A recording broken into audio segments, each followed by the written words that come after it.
Bonjour, bienvenue sur la construction du réseau de Wiesenheim et de son extension. Aujourd'hui, je vais vous parler des anthrax de voie. Alors, c'est une arlésienne, on trouve tout et n'importe quoi, et ça paume énormément le débutant, y compris le modéliste confirmé. Donc pour ça, on va revenir aux bases, et les bases, c'est ceci. La norme NEM 112. Cette norme comporte 2 pages. La première page vous donne, en fonction de l'échelle, les anthrax en pleine voie et les anthrax en gare, en fonction d'éléments dits visuellement et normativement à l'échelle. Et la deuxième page, là, vous donne les anthrax en fonction de vos rayons de courbure et en fonction de la taille des unités qui forment votre convoi. Je vous ai déjà parlé dans des vidéos du concept d'unité, je vous les mets en fiche.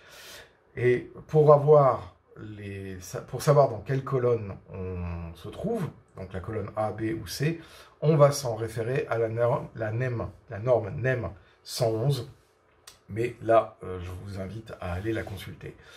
Donc, concrètement, on voit dans ce tableau que normalement, l'anthrax en pleine voie est à 46 mm et l'anthrax en courbe en gare est à 52 mm. Maintenant, on a une autre contrainte. Cette contrainte, elle vient de la géométrie des appareils de voie des constructeurs, et notamment du constructeur sur lequel vous allez choisir votre voie. Et là, on arrive sur un problème un peu important, parce que généralement, les constructeurs n'ont pas suivi ces recommandations au niveau des anthrax. Et donc, du coup, les appareils de voie vont vous obliger à avoir des anthrax supérieurs à ce qui est donné à la norme. Moi, sur le réseau de Wiesenheim, j'ai décidé de ne pas me prendre la tête. J'ai décidé que dans les parties cachées, j'allais avoir des anthrax très généreuses, c'est-à-dire à 60 et 62, et dans les parties visibles, j'allais avoir des anthrax variables. C'est-à-dire que quand j'arrive sur des endroits où j'ai les appareils de voie, je suis sur l'anthrax PECO, donné par la géométrie de la voie PECO 75, et j'ai ce qu'on appelle des anthrax évolutifs.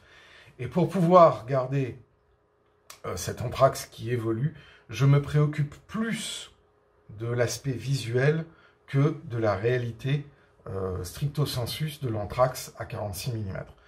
Parce que sinon, ça m'aurait obligé à faire des lourdes modifications des appareils de voie, et je n'avais pas vraiment envie de me lancer dans ce genre de sport.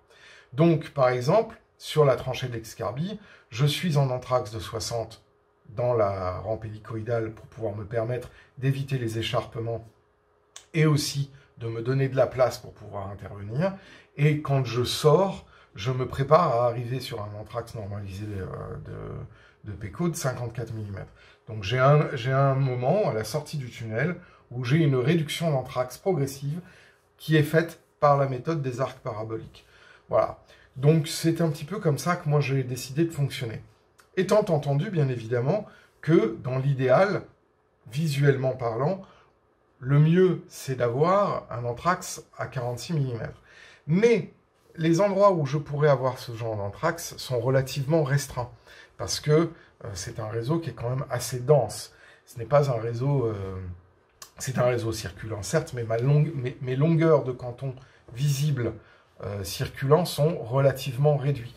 Hein, il va y avoir le chemin panoramique en haut, qui lui va être en anthrax à 46 mm, parce que entre la sortie de l'hélice nord et l'échangeur d'accès vers la gare, qui est à peu près à cet endroit-là, j'ai 2,60 m qui là est un canton en pleine voie.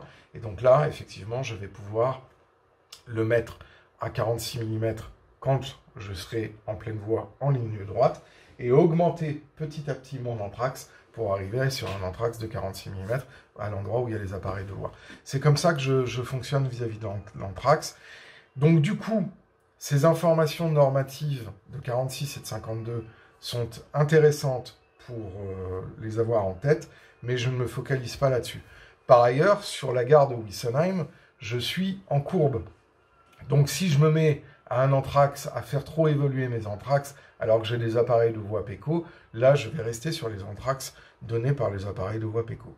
Voilà, J'espère que j'ai répondu à vos questions. Si vous avez d'autres questions, n'hésitez pas à les mettre dans les espaces commentaires. Si vous avez aimé le contenu de la vidéo, n'hésitez pas à nous mettre un petit pouce vers le haut, ça aide au référencement de la chaîne. Et puis abonnez-vous si ce n'est pas déjà fait et cliquez sur la cloche pour être notifié lors des prochaines sorties. Et je vous dis à très bientôt pour d'autres vidéos sur la construction du réseau de Wissem.